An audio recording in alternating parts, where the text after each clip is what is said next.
We'll get started in just a minute. We're going to do a little technology check, and I think we have a few more people coming into the auditorium, so we'll get started in just a bit.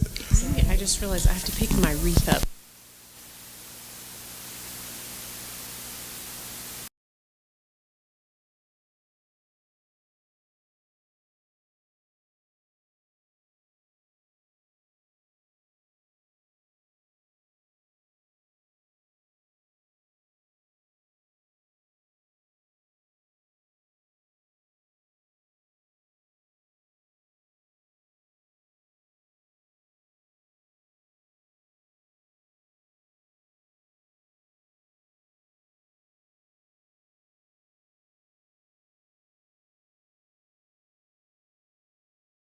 Up. Just want to take a moment to say thank you all for spending your evening with me. My name is Rodney Trice, the superintendent of Chapel Hill-Carrboro City Schools. It does not, I don't take this lightly for you to kind of spend your time with us as an administration talking about a topic that is important to the future of our district. We're going to share a bit of information about some of our enrollment trends and demographic trends and shifts that we're seeing in the community. So if you're interested in that type of thing, you're in the right place. I want to spend some time on our opening slide. In our community sessions, I've said it's important to kind of take a moment to kind of pull out some things in here because it talks about the future and shaping the future together. It also talks about reimagining who we are in this time of change. I want to put our community on notice that these words are not hyperbolic for me. What we're experiencing in terms of some of our enrollment trends and the demographic shifts are real, and it has a real impact on our district. And some of the data that I'm going to show you in just a bit, I hope to tell a story that has been going on for some time. But how we respond to this story is a bit new, which is one reason we asked our community to come out. Certainly we could have sent an email to say, here are our enrollment numbers, here are the trends, here are how we're impacted. But as a parent, but also someone who works in the district, it's just one of those times where you just need to be face-to-face and open to hearing all the questions, ideas, and such. And so, again, I always like to spend a little time on our opening slide. Sometimes you can gloss over it, but like I said, these words are not hyperbolic.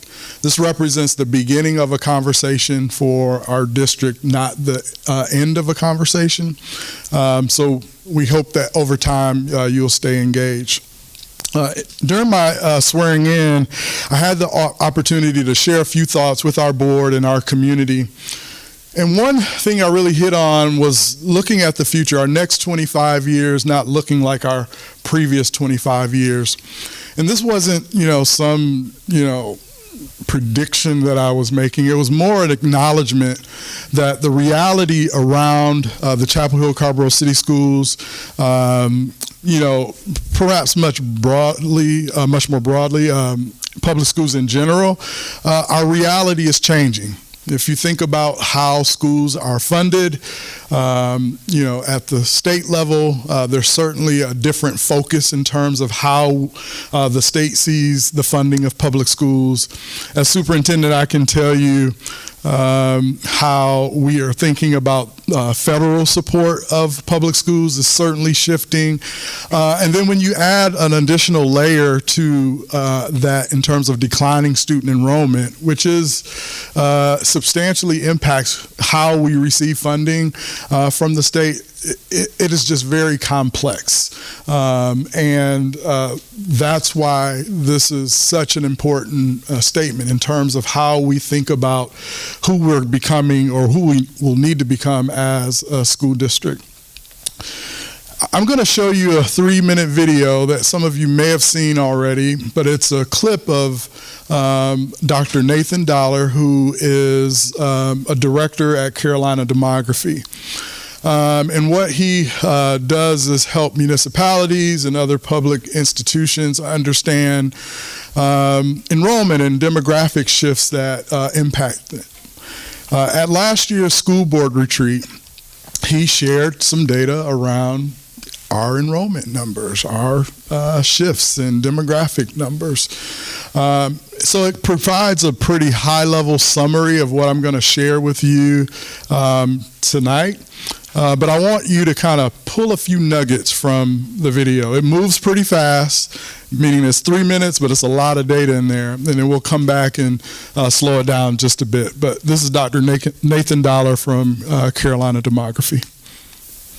We did a little, data detective work. The effect of the pandemic is clear. Between 2019 and 2021 school year, net annual change in ADM in Chapel Hill-Carrboro City Schools, you lost 540 kids in just that 1 year. The following year, you lost 353 kids between school years 2021 and 21-22. The loss started to abate in 23, but you still lost 21 kids, and then picked back up last year. Kindergarten saw 28% decline in ADM, which is by far the biggest out of all the grades. So what's happening? This is the question at hand. You see, starting in 2014, or 2015 rather, you start to see a steady decline. This is what we would largely expect in Chapel Hill. First of all, fertility is on the decline everywhere. This is not unique to here. It's not unique to North Carolina, United States. It's a global phenomenon. Fertility is on the decline. So what that suggests is that not only do you have declining births, but you also have fewer families moving in with preschool-age children who are going to enroll in kindergarten. The number of school-age children, 5 to 17, has been decreasing in Chapel Hill and Carrboro during our same time period. So in 2020, we were at 13,120, but during this time period, it dropped about 700 kids to 12,421 school-age children. There's a big part of your answer right there. That's a huge part of your answer of where your 1,000 kids went. That's not all of it, but that's some of it. Your previous slide was the most unmasking for me. It isn't this question of they're here, but they're choosing something else. There's some of it was that they're actually not here anymore, irrespective of what they're choosing. And to be clear, it's a yes and, right? So it's an out migration and it's a diversification of market shares. You saw a 61% increase in homeschool enrollment in Orange County between 18 and 21. It's reasonable to assume that some of the 1,000 students that you lost between 2019 and 2020 went to homeschools, right? And we know that some went to charters as well. So yes, so this is private school enrollment, 24% increase between 21 and 24, but again, it's likely the number of students that you're losing to private schools over this period is likely much higher, right? And so that's basically your story. If I had to put this in very broad strokes, I would say is probably about half of those 1,000 students moved out of the district and they weren't replaced. And then piecing together the number of students that you lost to homeschools, the number of students that you lost to charter schools, and the number of students that you lost to private schools. Those are your stories right there. Out migration, not enough in migration, and increasing diversification. So as I mentioned, the video moves pretty fast, lots of information in there. But one of the pieces that I really take from the video is that there's just not as many 5 to 17-year-olds living in Chapel Hill and Carrboro as there once were. And that has a particular impact on our school system. So over the next 20 minutes or so, I'm just going to share some of the data that was reflected in the video, slow it down a bit, point out a few things, and then afterward, we'll just open it up for questions, comments, whatever is top of mind for you all. It'll be much more of a dialogue. But let's take a look at enrollment. So this was a slide that was in the presentation. Again, I'm going to take you back to 2019, 2020. You can see here we had a high of 12,300 students. But over the past 5-6 years, there's been a steady decline in terms of our enrollment. Today, we're looking at about 10,000 2,700 students. And this is not a final number. We're still doing some work around, our final enrollment number for the year. But at the end of the day, what we see is that there's been a pretty substantial decline in enrollment over the past 6 years. And what I've told other audiences is we've been living this reality for the better part of a decade now.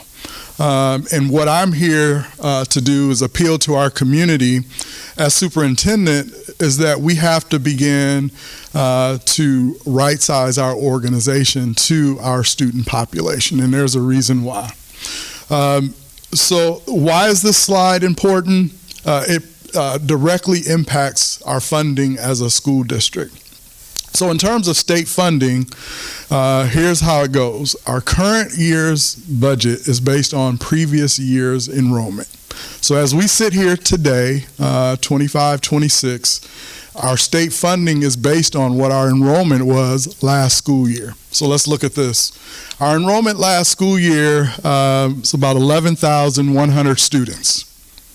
So as we sit here today, the amount of state funding we received was based on that 11,100 students. If we know today that we've had a pretty substantial decrease in the number of students who are enrolled in our district, we have a pretty good sense of what next year's budget is going to be from a state dollar standpoint. And here's the math. So as I mentioned, last year, we were looking at 11,100 students. This year, around 10,700 students, 341 students. We get about $7,500 per student in state funding. And you do the math, and we're looking at about $2.6 million less in state funding next year than this year. Now, I've said to our community, our various audiences, this is not a crisis. I mean, we're a $200 million plus district. But if you don't begin to address this issue, it can become a crisis. And some of you may have seen in some of the media outlets what happens when school districts don't begin to address what's right in front of them. And I'm not here to call any districts out, but this can become a crisis if you don't deal with it. So during the presentation, the question was asked, so where did the students go? Which is a fair question. Just want to take a few minutes to go through a couple slides that kind of explains that. So on this slide, you're looking at private school enrollment between the years of 2019, 2024, and we're looking at Orange County, and this is all of Orange County. And I know we have some new families in the audience. Orange County has 2 school districts, Chapel Hill-Carrboro City Schools as well as the Orange County Schools. So this data reflects both school districts. So between the years of 2019 and 2024, we saw a slight increase in the number of students who and families who went to private schools, 162 students.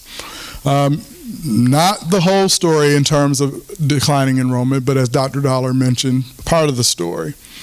But also prior to this time, we saw a pretty high escalation of homeschooling, private schooling, as was mentioned in the video as well. You see our neighboring counties as well and kind of how they're experiencing private school enrollment as well.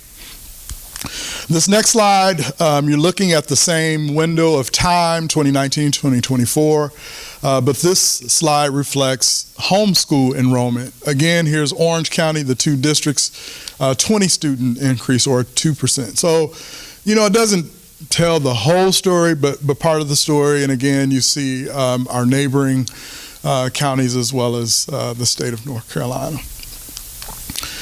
But this slide also brings home, at least for Chapel Hill-Carrboro, where our students go when they exit our district. And I want you to focus on this yellow portion here.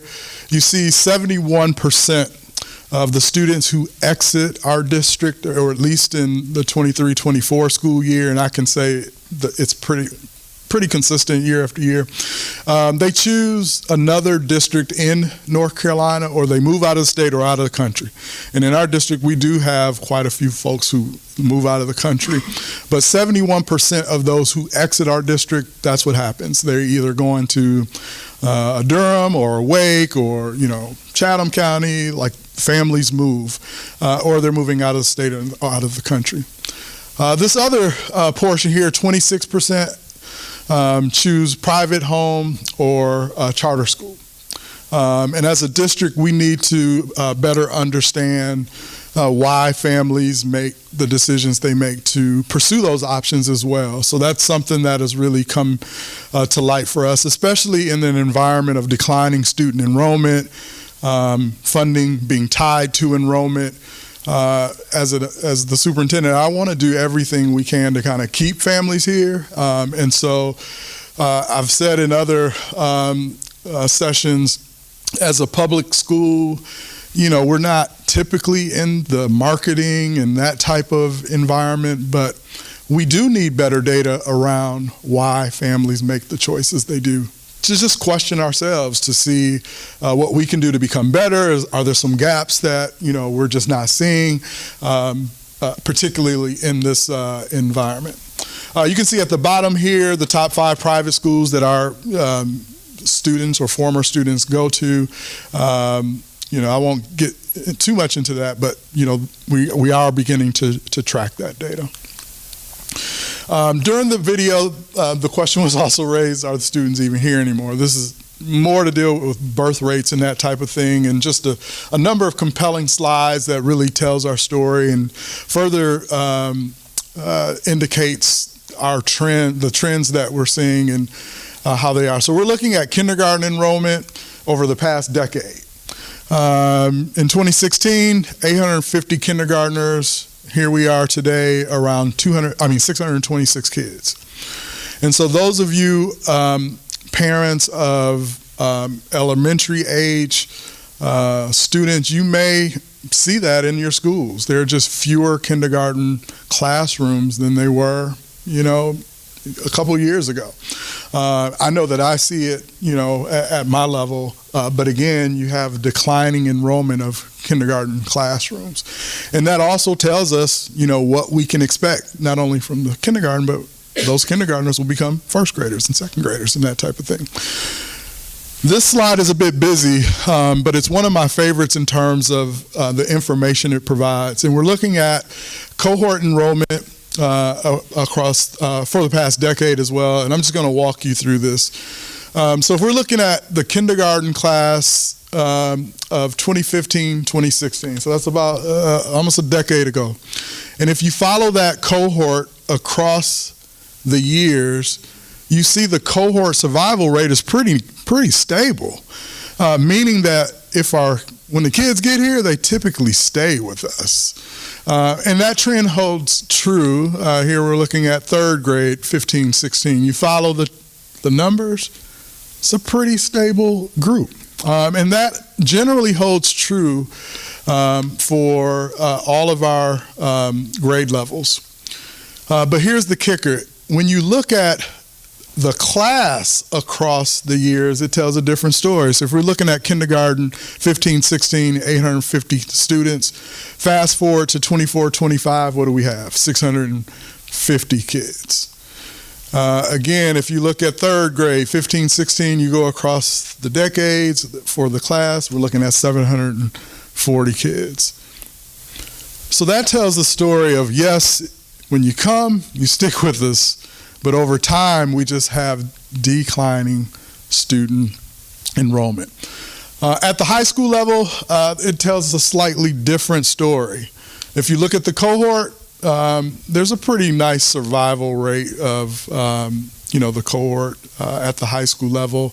If you look at the class and follow them across the years, that's pretty good. Not much drop off at all.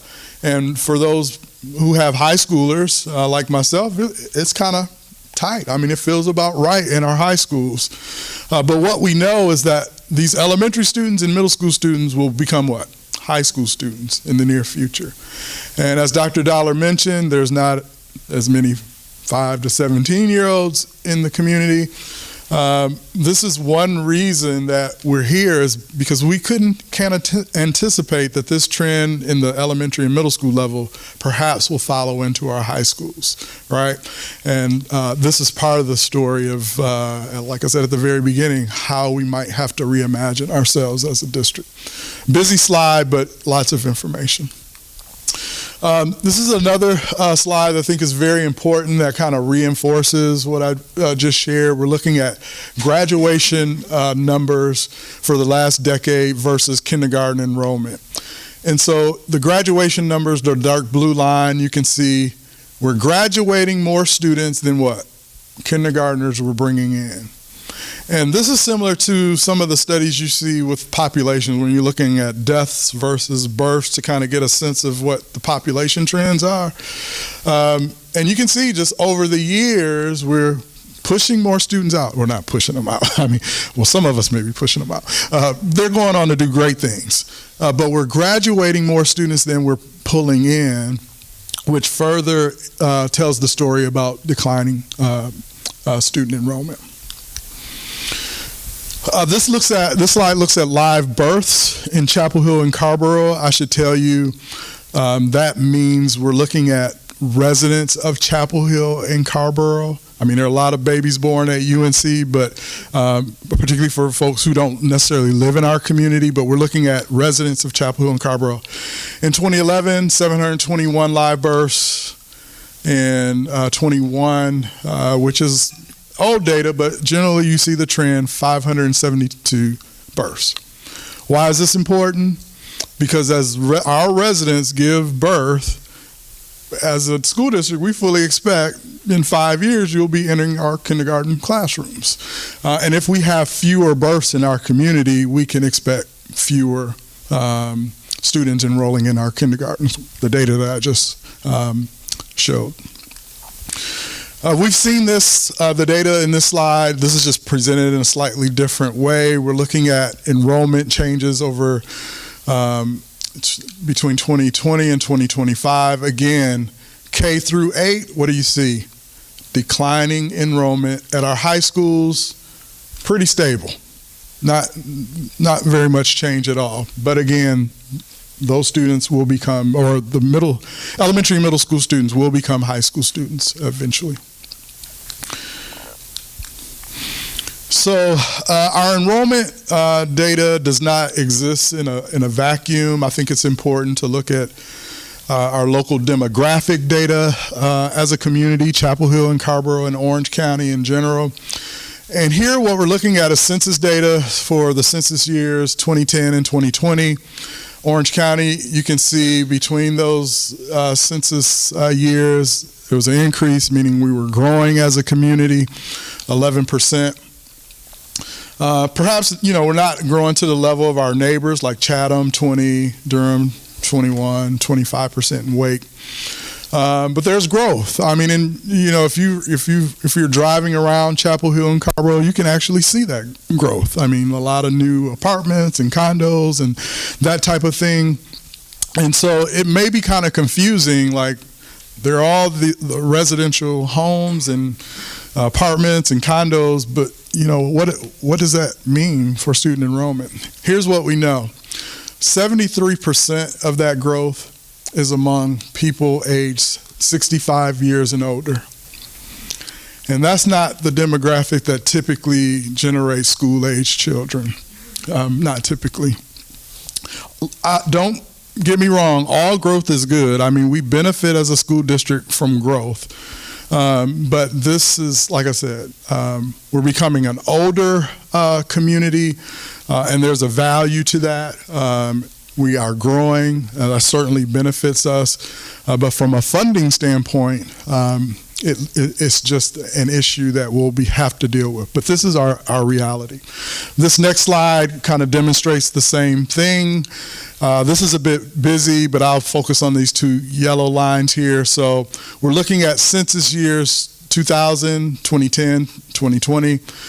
The population under 5 across those years, a decrease of 11%. Population 65 years and older increased 68.8%, 69%. So again, we're growing, but the growth is among the population that doesn't generate a lot of school-age children. So I just want to kind of return to this idea. I know there's a lot on here on this slide, but the way we're funded is that we always have to focus on previous year's enrollment. And because we have a great sense of where we are as a district for this year's enrollment, we have a sense of what next year's budget or how it will be impacted, at least at the state level. We don't have a state budget yet from the General Assembly. You know, there's all kind of, I was going to say craziness, but maybe there's uncertainty at the federal level. Like, we don't know what that really looks like. But what this slide explains the more technical aspect of how we're funded. And so we're looking at, as a district, two numbers, what we call PMR, Principal Monthly Reports. And we're funded based on the higher of the two numbers. And so we're landing on that, but we already know that there's a pretty substantial decrease between last year and this year. Again, this is the slide I went through, but I don't want this to be doom and gloom. Like I said, this is not a crisis. It's a crossroad. We are going to become a smaller district. Our data trends tell us that. Until we see a change in birth rates, or we see a change in, or an influx of people coming into the community with school-age children, we can expect to, have the trends that we have for the foreseeable future. And we have to begin to fund ourselves as a district based on that enrollment. And I've shared that, there's nothing inherently wrong with being a 9,000 student district or 9,500 student district. I remember the days when we were 6,000 students. But our demographics, our enrollment is definitely shifting. It presents a lot of opportunity because as enrollment declines, we have to think deeply about facilities, right? Our facilities aren't as full. And what that means from a budget standpoint. And so there's some opportunities as well from the standpoint of how we might use funding differently if we become a more efficient school district. And as one of the holders of the public trust and funds and leading a school district, I think it's important not only to share the data, but also to demonstrate as an administration that we are thinking about how we can become more efficient. At the same time, holding ourselves accountable to the level of programming and services. My family has certainly benefited from, I'm sure yours as well, the high expectations for achievement, the arts and all those things. We don't want to abandon that. And I'm not saying because of this we are. This presents an opportunity, but to be able to take advantage of the opportunity, we also have to deal with the reality of declining student enrollment in terms of how we fund it. So, Andy, you want to just, for a moment, just kind of explain how we're going to do the Q&A, and I'll get a drink of water. Let me introduce myself. Hello and welcome, everyone. I'm Andy Jenks. I'm the Chief Communications Officer here at Chapel Hill-Carrboro City Schools. I'll give Dr. Trice a chance to take a drink of water, catch his breath. This is our second of two shows this evening. We had a matinee for staff a short while ago. This is actually the fourth of our 4 community sessions, and let me step out of the projector light for a minute. What's worked well at the first 3 sessions, just to keep everyone comfortable, is that I'm going to walk around the room with the microphone, and by show of hands, if you have a question you'd like to ask or just something you'd like to share in front of a crowd, it doesn't really have to be like a press conference or anything like that, but if there's just ideas you want to say in front of folks or something that you'd like Dr. Trice to clarify, that's what's worked best. So I'm happy to just kind of move the microphone around for about the next half hour, and we'll try to get everybody out of here on time around 7:30. I see a hand way in the back, and that's where I am going to start. By the way, I'll put in a plug for the QR code that's on the screen. It's the same QR code on the paper handout. What it does is takes you to a feedback form or a sheet of about 5 or 6 question prompts, and you can also leave us some thoughts electronically too if you don't feel like standing up in front of a crowd. But let me go right over here. Thank you for this very informative presentation and all the data that you had just presented. And I just wanted to say that I appreciate and love the curiosity around why families are also choosing other options. I guess I just question how much the technology use within the schools might be partially contributing to the declining enrollment. And the reason why I say this is because I decided to ask my neighbor point blank. She has children that are a little bit older than my child, and I asked, why she chose to not send her kids to the public schools. And I'm going to quote this for you here. She said, "We wanted less screens and more focus on reading and writing than what you heard was happening in the public schools, especially after the pandemic." And I noticed that there was a huge decline after the pandemic, and I want to say that there was a big push for technology because at the time, technology was great to use. We kind of used that in healthcare myself. We harnessed the power of telehealth, and it was great. And we don't really use that as much nowadays in healthcare anymore, but it seems like that may have been a technology that stayed within the schools.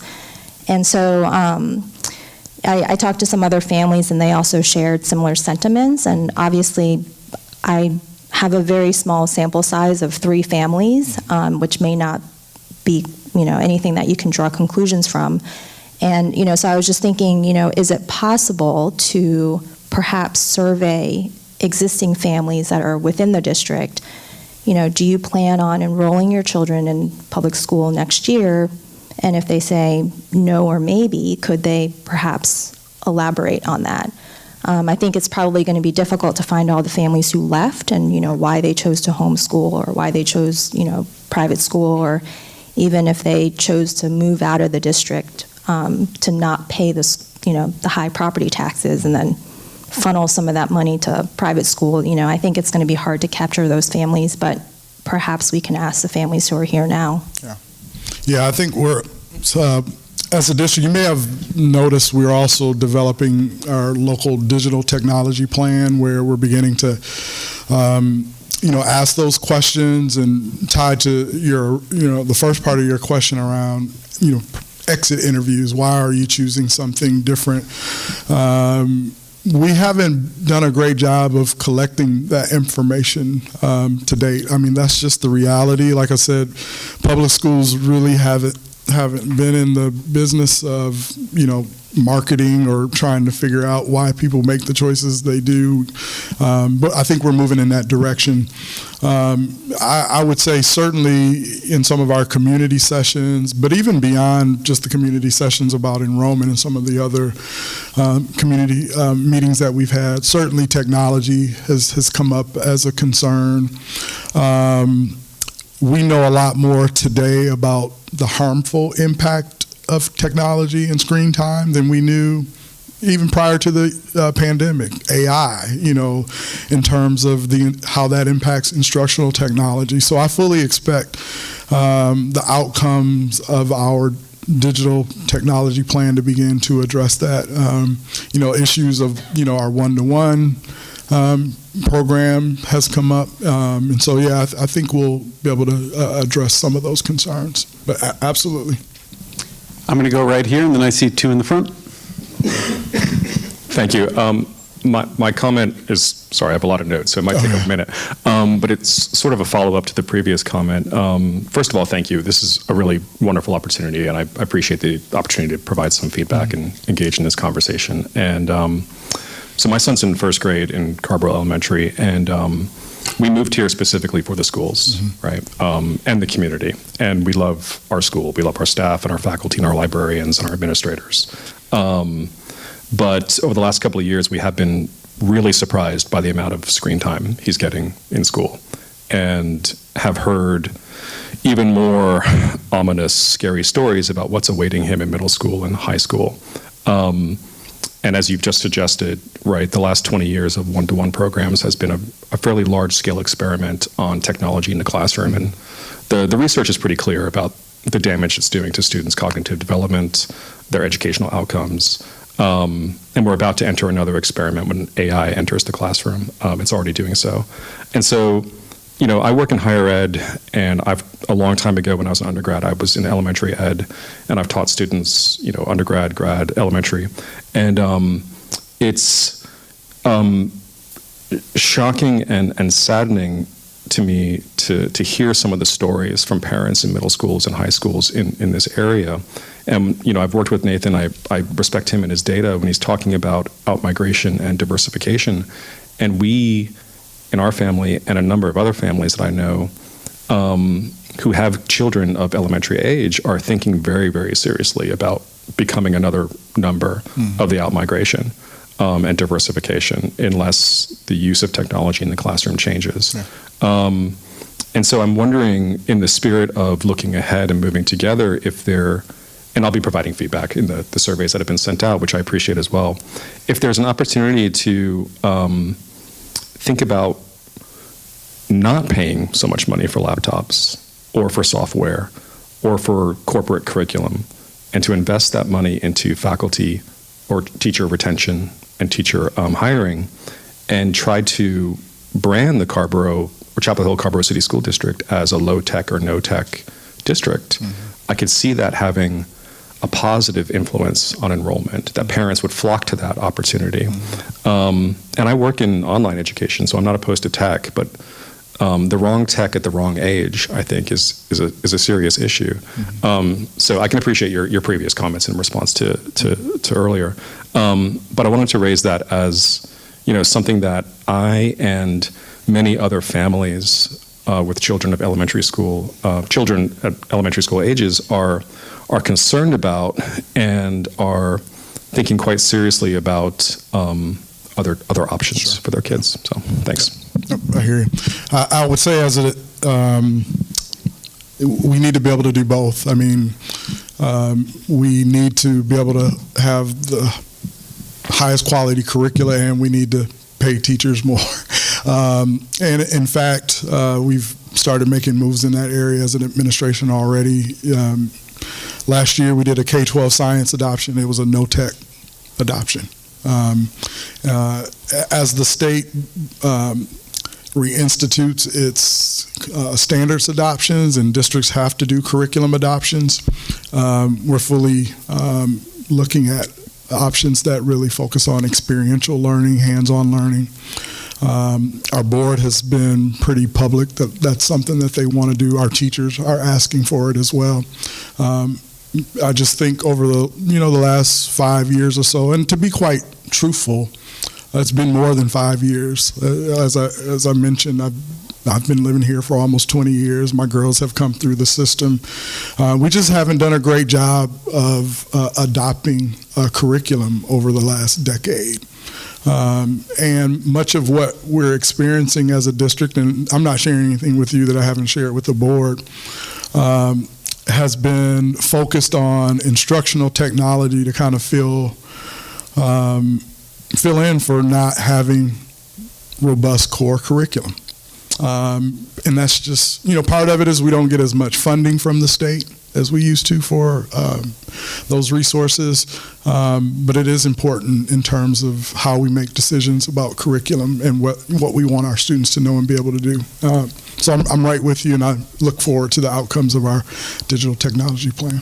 I'm going to go here, and then I've got two folks on the other side of the room, so that's about as much as I can memorize. Thank you. I had one question, and then I had two. Would it be okay? They're unrelated. Yeah. Can I do two?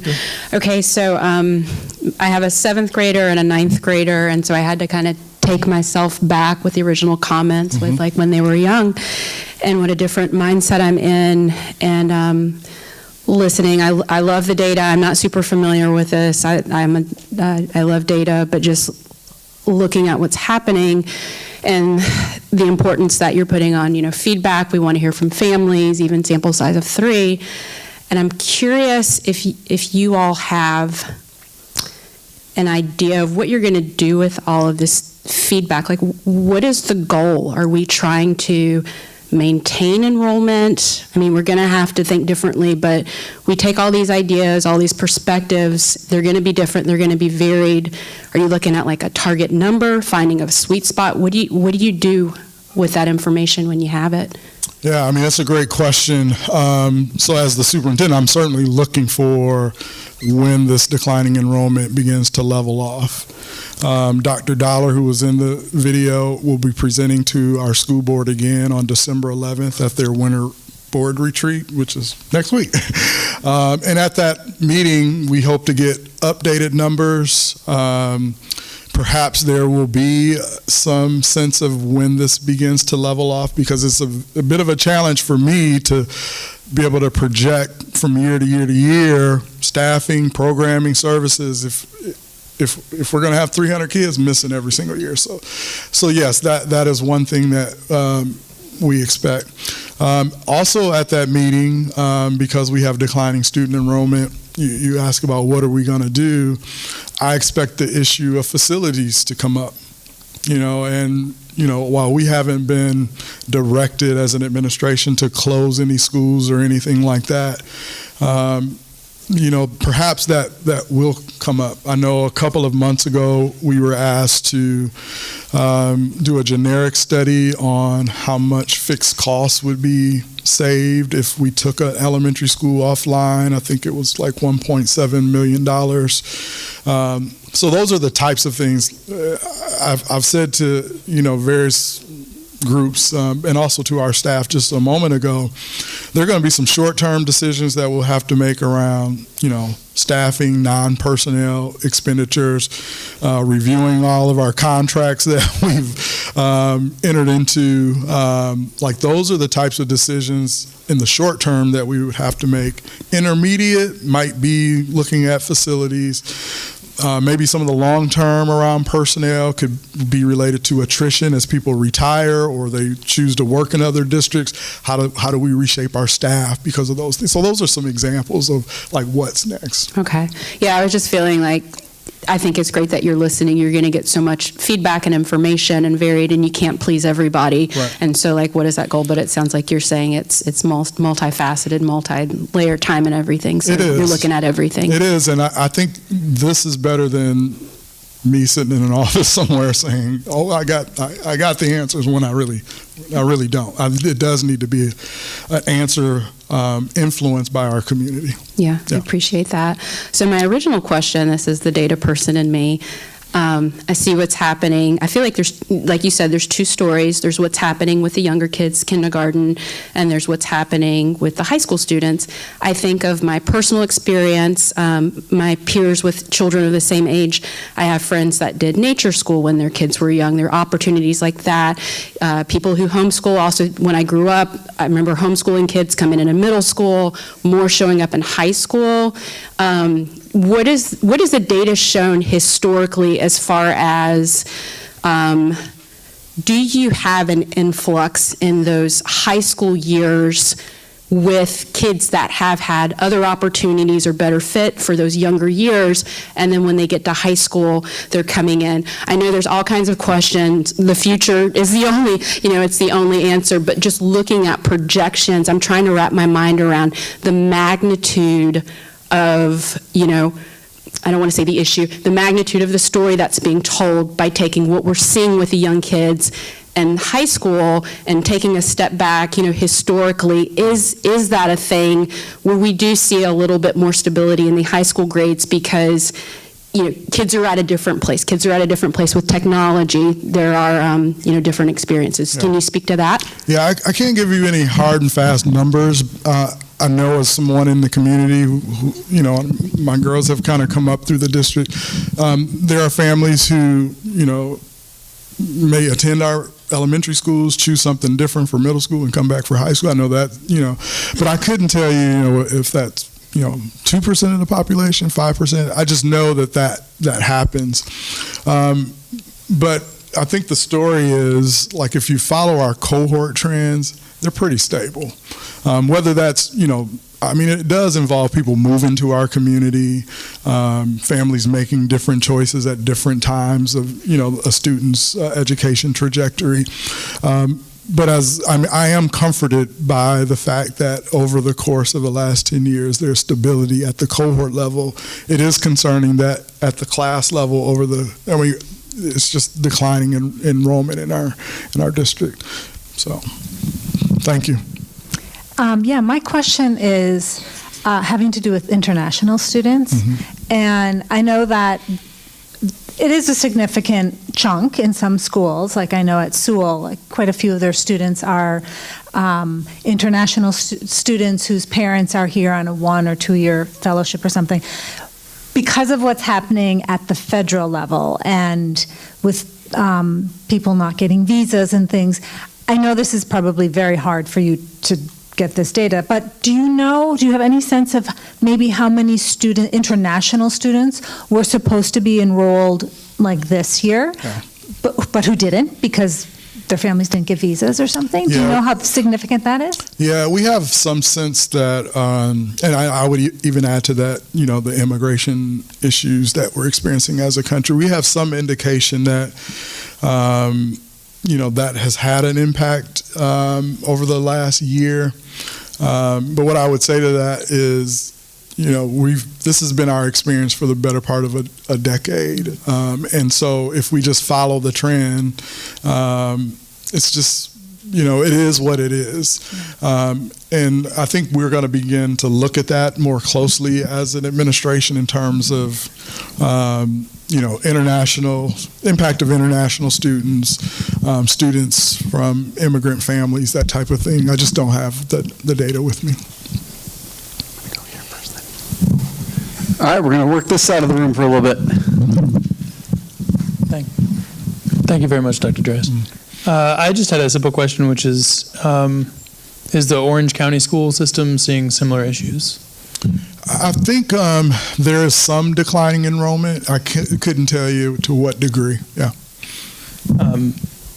Also, I guess Chapel Hill just passed a bond issue that was marked for building or renovating buildings. And I guess I was wondering if you could talk to what extent those two ideas are kind of merging together, right? If we're talking at some level about taking elementary or middle schools offline, but also talking about renovating them, is there some sort of like ordering principle that we need to be thinking about, or is that something that the board is going to deal with before we finalizing plans for what to do with the bond? No, I mean that's a great question, one that's come up as well.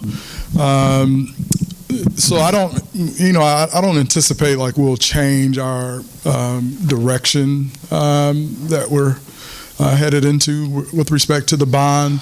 The reality is that we need to have newer schools in our community, and we probably need to have fewer schools in our district. I mean, those are both true.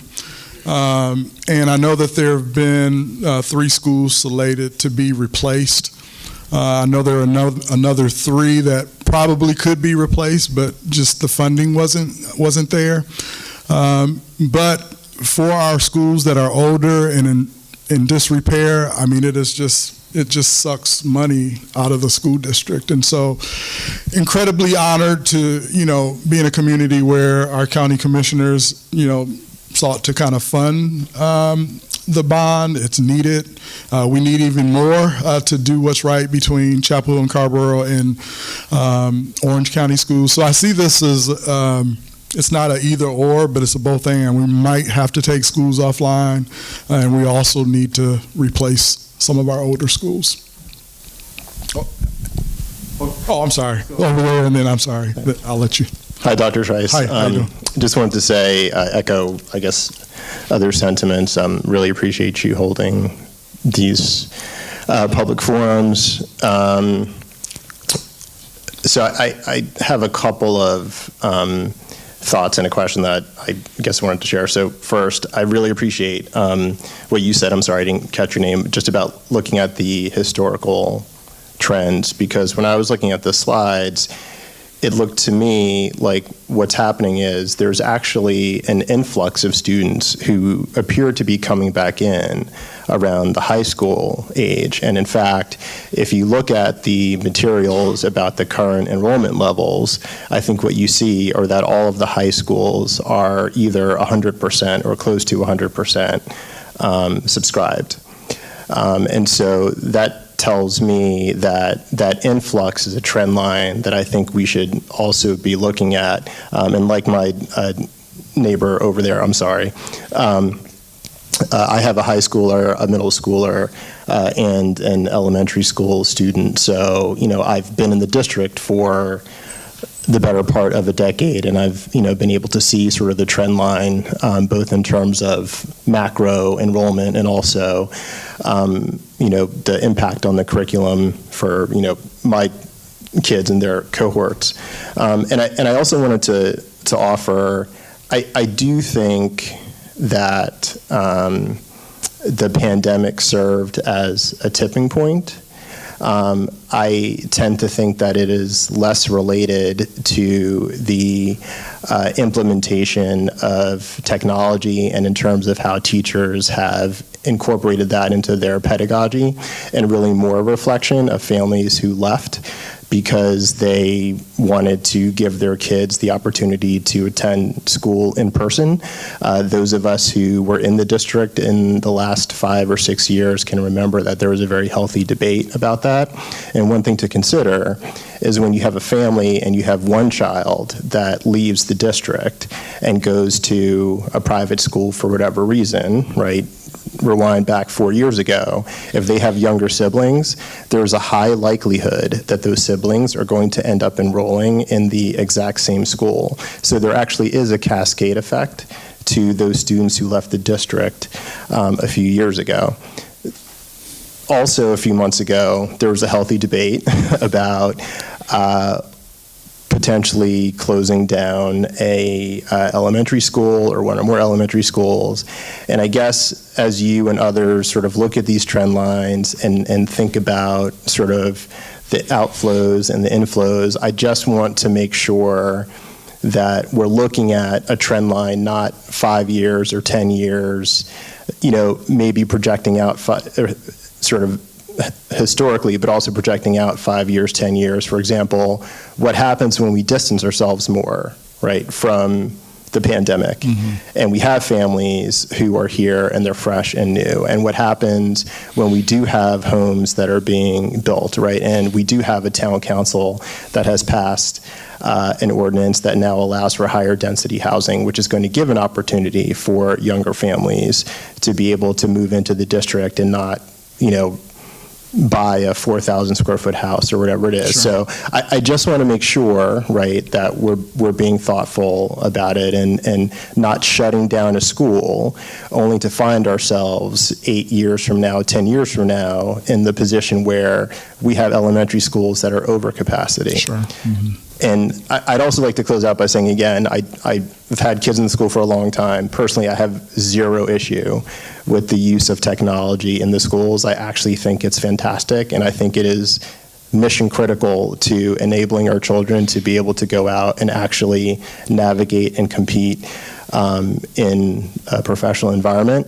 That said, I do think that there is 100% space to take a look at how technology is used. I would just caution the district from engaging in any sort of overcorrection to moving to a low-tech or zero-tech environment, because I think you will have many families who are very averse to that and will also pull their kids out of the district. Sure. I'm going to go right here, and then I'm going to go up front. It's just important to wait on the mic for all of our viewers at home on the recording and in the room. Thank you. I didn't know if it was possible to pull up that cohort chart since the last couple questions have been about it. And that might be helpful. And I kind of noticed too that there is kind of a little bump up with high school. Yep. I feel like it's probably smaller than the birth trends we're seeing. And I know, but you have to think about all those things. So I think this is a cool chart. So I thought it might be nice to look at it. I was on the school improvement team of my elementary school, Northside the past 4 years. I rolled off this year. And I know we did have, you talked about staffing also, and maybe thinking about staffing, through attrition, and we did have kind of these rifts and the idea of maybe using attrition. And I actually found that really bad for morale where I was sitting. And I think we lost some really good teachers just because they felt this uncertainty about whether they might be riffed or not, even though they loved the school, they were doing great. And so I can think of especially like one particular reading specialist who was fantastic and we had built relationships with. We were really improving the reading curriculum, and it was so sad to leave her, and she went to another district.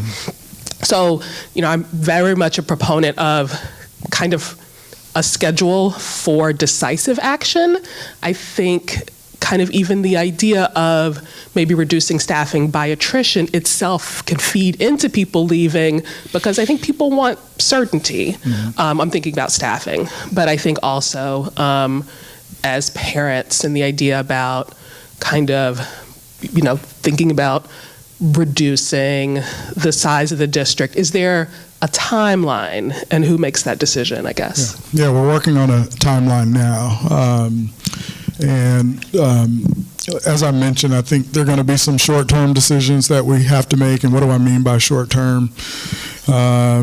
All school districts are entering what we call budget season between really now and New Year, where we'll begin to talk about that, where we're looking at enrollment, what we call, allotment formulas, where we determine the number of teachers that are needed based on enrollment, that type of thing.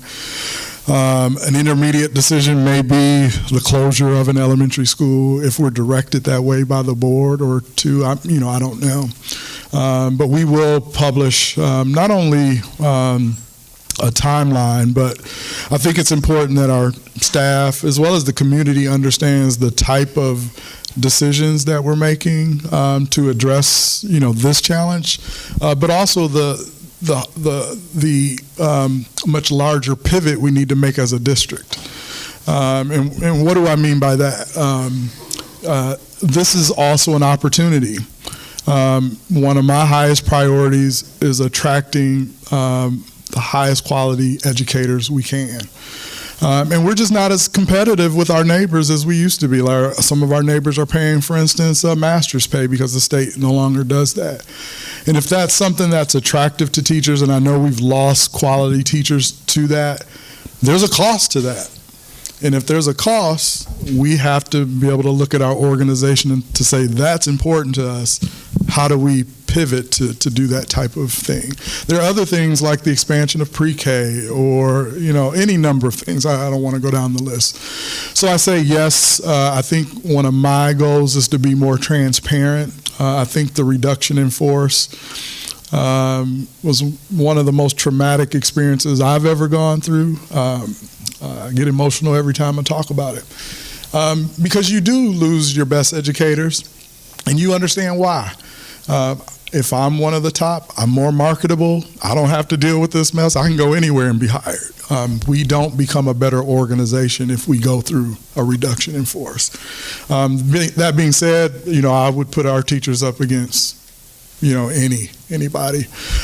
So I think you're right. There's going to be some decisive action that we need to take, but I don't want to leave attrition off the table, because we always have people retire. They choose for whatever reason to work in another district. And I just think we have to be smart about, do we just replace that position because it's now vacant, or do we really think about our positions, and are we being as efficient while also maintaining high quality standards is kind of what I'm looking at. So I would say, stay engaged, and we'll see some more information about our decision making, and which is why the QR code is so important, because that will inform, our decisions. No problem. I'm also a Northside parent on the SIT, so we'll just put that right out there.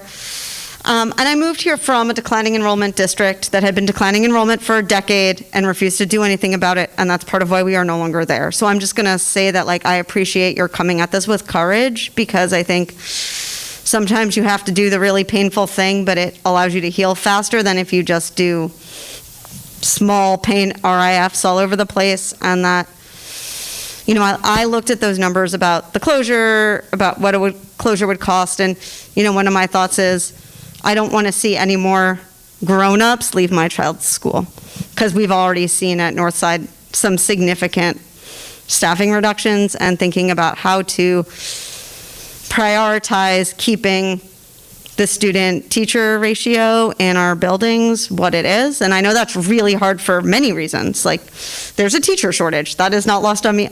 I'm a demographer. I'm an education researcher. That's not lost on me either. And that the demographic piece is hard.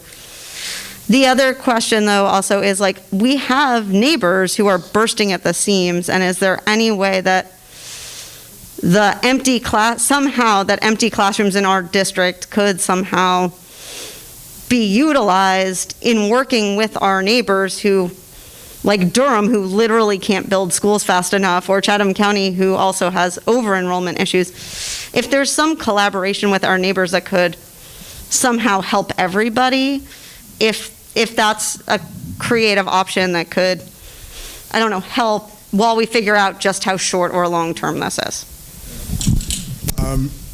A great question. I don't know that would help us budget-wise. I mean, you know, we're funded based on the students who are in our district. But what I would say is we're facing increased, what I would call, competition from the Chathams, the Durhams, the Wakes, because they are growing. And we just don't have the influx of families moving into our area. Housing affordability has come up, birth rates have come up, but at the same time, you know, we need to look at teacher pay and compensation and all those things. So we also haven't done a redistricting in quite a long time, probably since Northside was built, to be perfectly honest. And so I think that's part of the story in terms of why there's some difference between elementary schools in terms of being at capacity or not. And so while we're looking at replacing schools, but also if the board directs me to study closing an elementary schools or two, we're going to have to do a redistricting to kind of rebalance the district. And so, you know, those are things that we'll have to explore. The good part about that is that should help with keeping adults in buildings, but there is a human side to closing an elementary school because that impacts staff, and you want to give people as much time as possible to find something different if that's the decision that's made. I see a hand over there, which I'll come to next, but I'm going to go right here first. I'll ask after my daughter asks a question. She has one. Do you have an idea of why there aren't as many births happening? I don't know. You know, it may have something to do with the cost of raising young people. I know that, you know, housing is certainly more expensive now. You know, those are some guesses, but it's a global phenomena, as Dr. Dollar mentioned.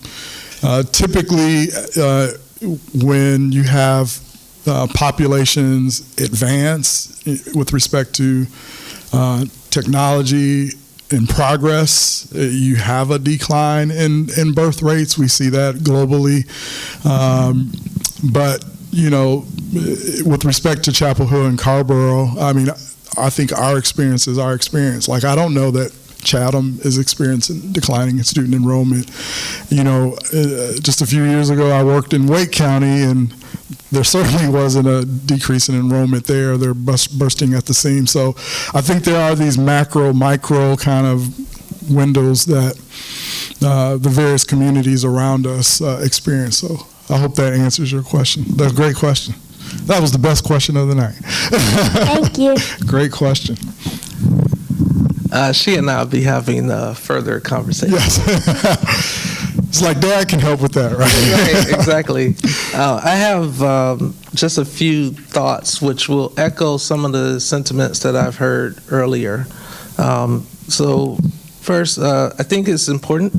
This one is new. I think that it's important for the district to understand what the district is doing well. And a lot of times when I hear these kinds of forums, I often don't hear comments about things that are going well. And I think that it's important to understand what the district is doing well and to highlight those things. One of the things that I like, as far as I've heard technology go around, I do like how SEL, social emotional learning, is filtered into the technological learning to give students responsibility. Also, the slide about 65 and over influx, I just wonder how consistent that is with the housing trends in the area, but from the developer's perspective. Because I think that it's important to have a grasp of the housing situation, especially in Chapel Hill, and understand that that's new, and in some perspectives that's delayed and late. And so some of the trends that may be happening or have been happening over the past decade, it may level out, to echo what some of the other things I've heard, it may level out faster than anticipated, depending on the populations that newer developments bring in.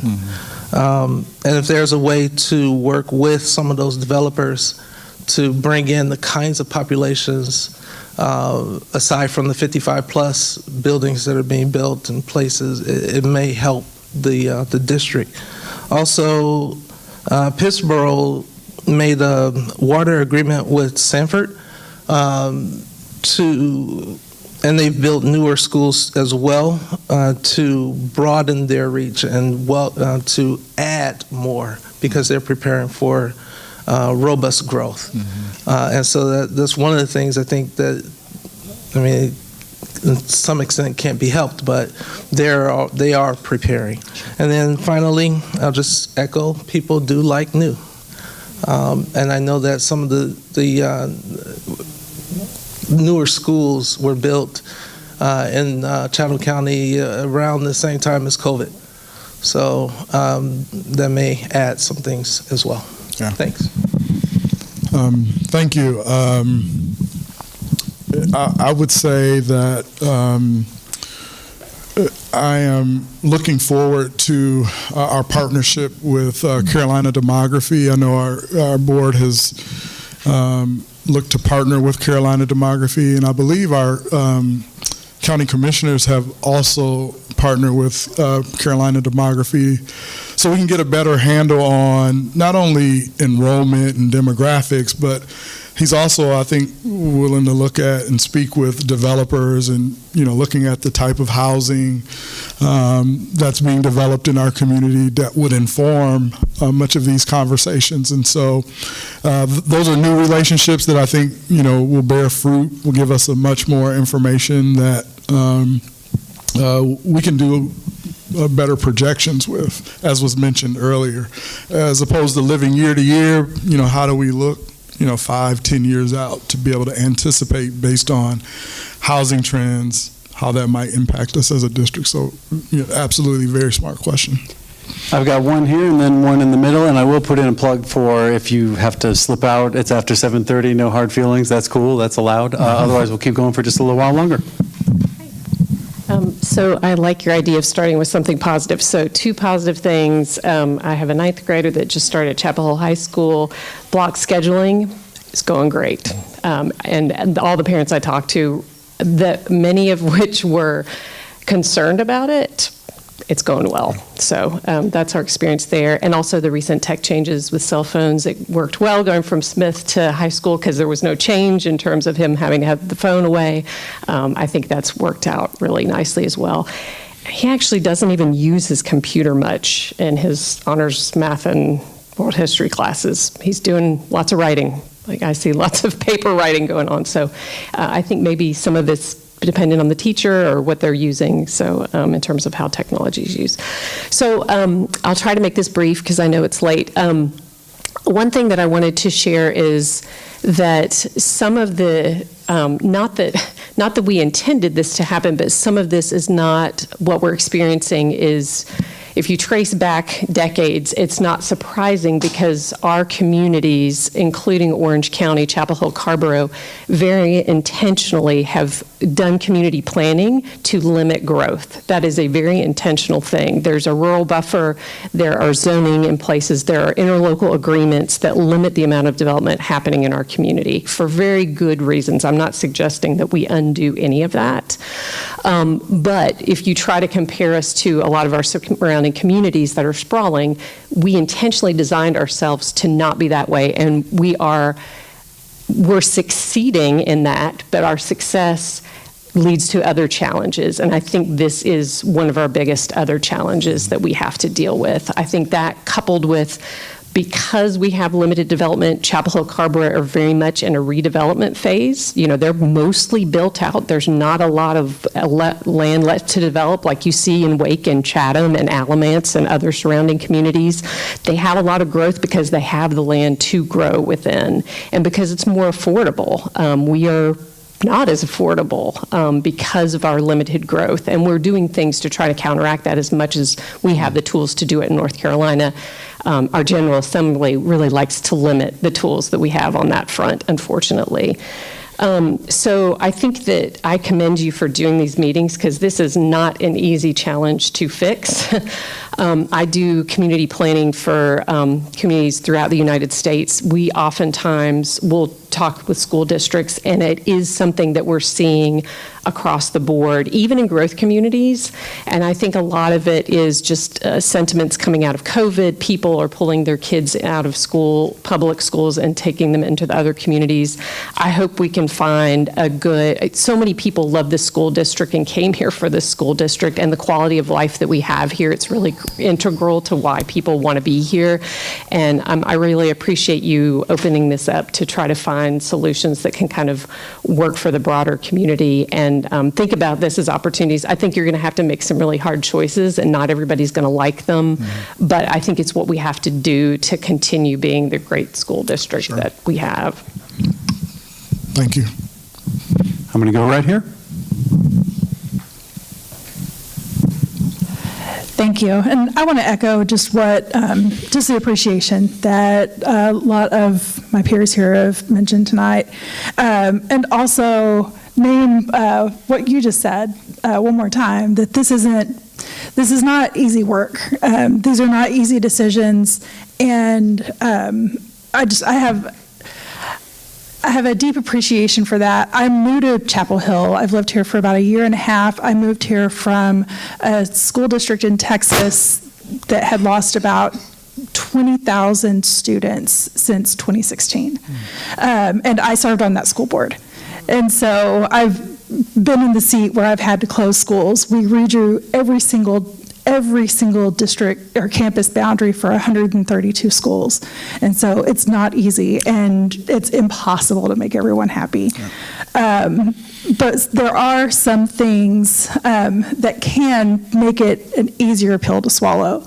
And I see, so we have our strategic plan. It is not quite finished yet, but we're coming close to the end of it. And so I think that's where my question really focuses is, has the district conducted a comprehensive student needs assessment that really does a deep dive into the root cause of what is the things that are working, the things that are not working, specific to academics in the district? So we do a lot of things here, but specific to student outcomes. Right. And I know you're also new to the seat, and it's common for new superintendents to come into the seat and want to completely redesign the strategic plan. So I do have appreciation for you kind of letting it rest for a moment. But one of the things that I have also seen be very helpful is and I could see a lot of value in this moment, is having a really strong theory of action that is grounded in, for the district, that is grounded in the academic expectations that we have for students. Consistent curriculum, instruction, what is the baseline expectation that we can have for our students and their academic needs across the board. So regardless, every student is different, but what's the base expectation that we can have for students? Yeah, so welcome to the district. Great to have you. So we did a bit of a deep dive. You may know that a couple of years ago we did a curriculum and instruction audit that looked at outcomes, looked at all of our classroom, teacher work samples, our board policies, resources, and there was a lot of information in that report with respect to baseline. And so, again, that was, a couple of years ago, and since then we've been working pretty diligently to implement the recommendations from our curriculum and instruction audit. We were pretty proud about that. One of the first results from that was our K-12 science adoption, as I mentioned earlier, to be more experiential. We also saw some weaknesses in our science curriculum related to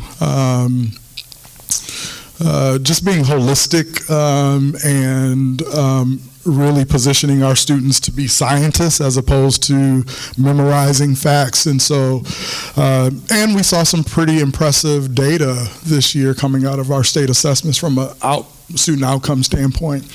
And as I mentioned earlier, as the state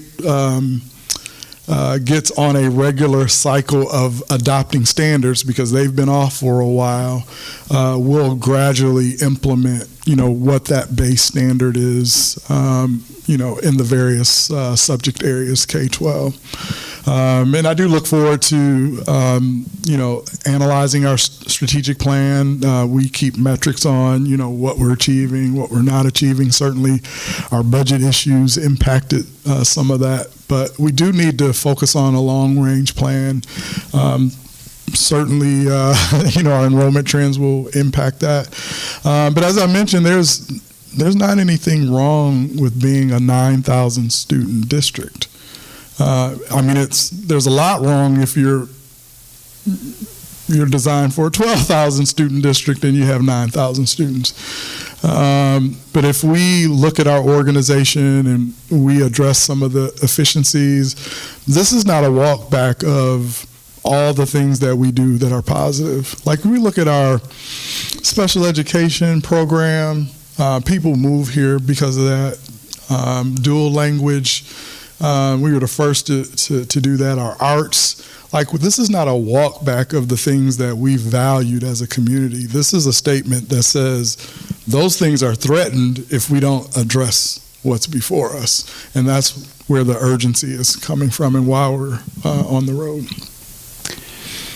As we wind it down, I'm scanning the room one last time, and our folks will stick around for a little while after we formally conclude things, but not immediately seeing anyone thinking about raising their hand. Dr. Trice, I think I'll turn it back over to you to close us out. All right. I won't be long. I won't be 30 minutes like I was with the staff, but I just want to just say thank you. As Andy and I were thinking about how best to share this information, as I mentioned, you can send an email, but I hope you see why an email was just totally inadequate. And as I mentioned, this is the beginning of a conversation, not the end. So I want you to stay engaged. What I mean by that is, as you leave here tonight, as you reflect on the data, if something else comes up, shoot me an email, pick up the phone, let's have a conversation. But we will begin to be a bit more explicit about the types of decisions that we need to make, the types of levers as an administration we have to pull to address some of the issues that we're facing. And we want to be super transparent about that. If it impacts staff, we want to be transparent about that. But as a superintendent, I'm a I'm interested in protecting positions to the greatest extent possible. So we'll be looking at non-personnel types of issues or topics first. But you'll find more information about that and stay engaged. But I just want to say thank you, above all, spending your evening with me. Good night.